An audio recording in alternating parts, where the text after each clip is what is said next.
Baltimore Ravens won the AFC North again and came so close making it to the AFC Championship, but unfortunately fell just short against the Buffalo Bills in the divisional round. Now they look into the 2025 offseason to see how they can improve and maybe finally lift up that Lombardi trophy for Lamar Jackson.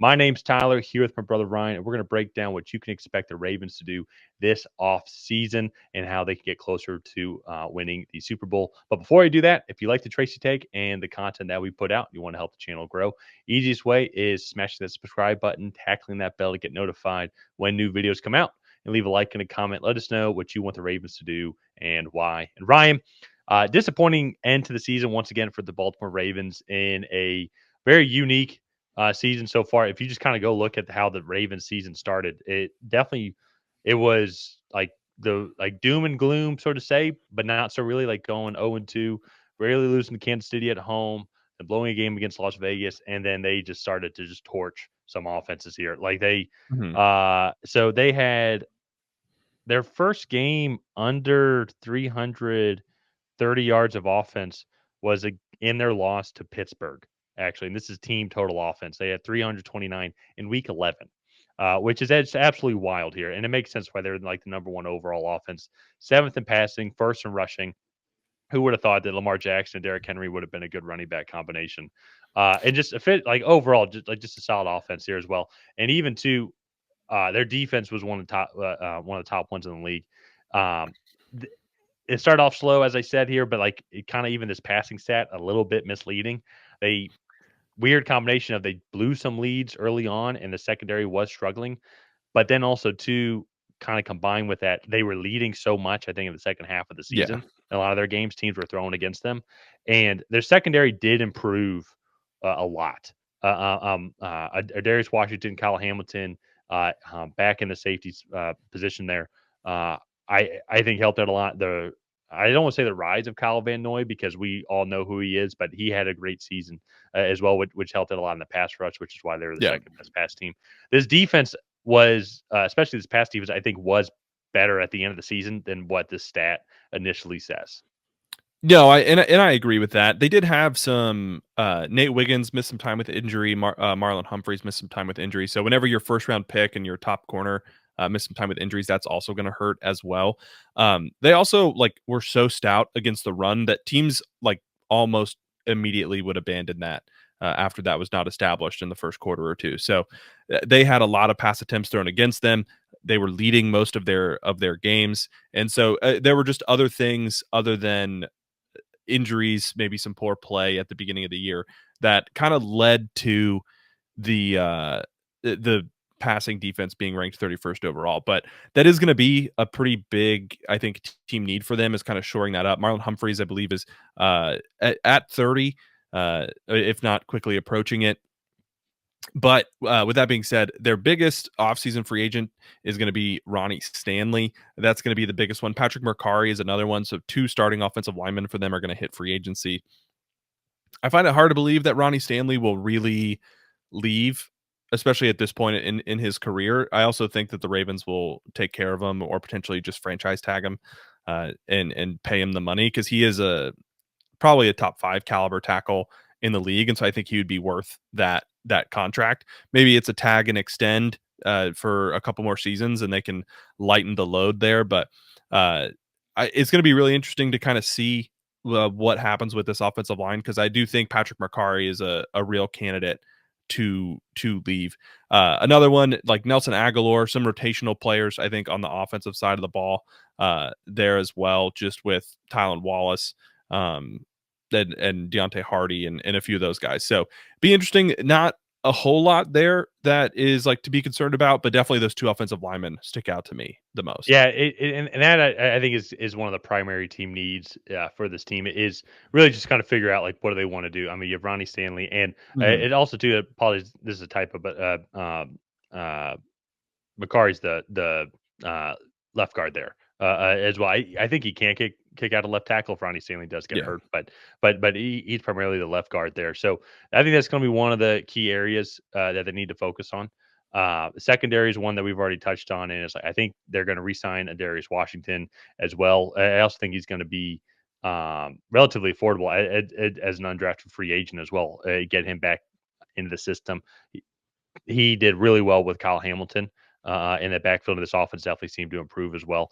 Going to be very curious on what they end up doing with the other uh, secondary position to go across from Marlon Humphrey and also Nate Wiggins as well. Do they re-sign Tre'Davious White? Do they re-sign Brandon Stevens? That's going to be interesting. But I think an area that they're really going to like that all that stuff. I think they'll get done and focus on in the offseason. I think an area Mhm. they can both address in the offseason and also like very early on in the draft is this receiver two position here. And for me, I think they obviously have a clear uh, they have clear number one in Zay Flowers. And then they obviously, with Mark Andrews and then also with Isaiah Likely, those guys are their next key option as well. Yeah. But if you just go look at their other guys, they do have Rashad Bateman, who had a solid season overall, but he's still, to me, Rashad Bateman isn't.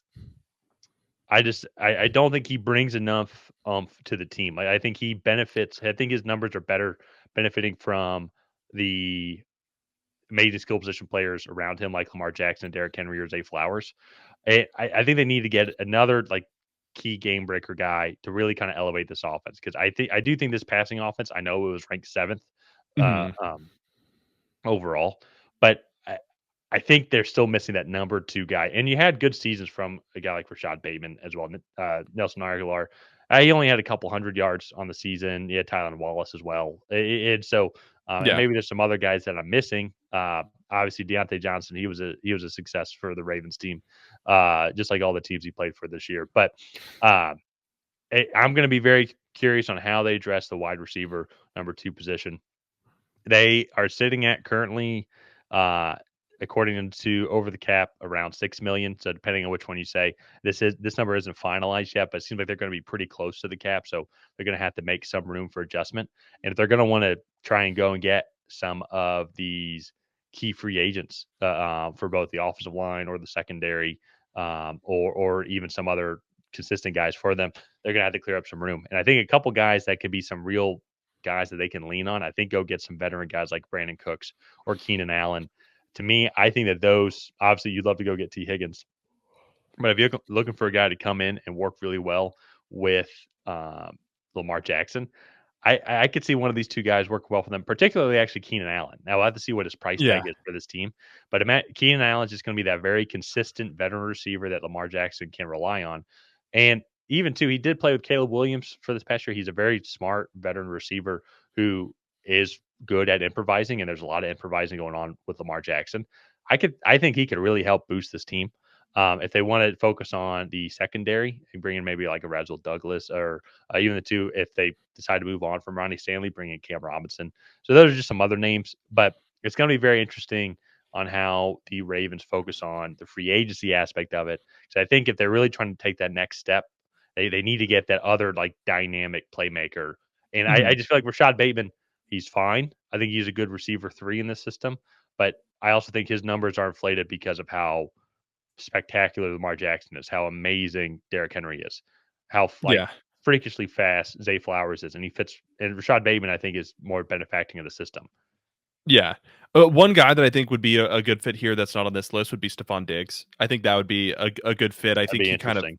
he fits in, I think, in between Zay Flowers and Rashad Bateman really well. Another guy that maybe not as fits in that mold, not as much, but is in the draft that I think would also be a good fit with his play style would be Jaden Higgins there at the end of that first round there at 27.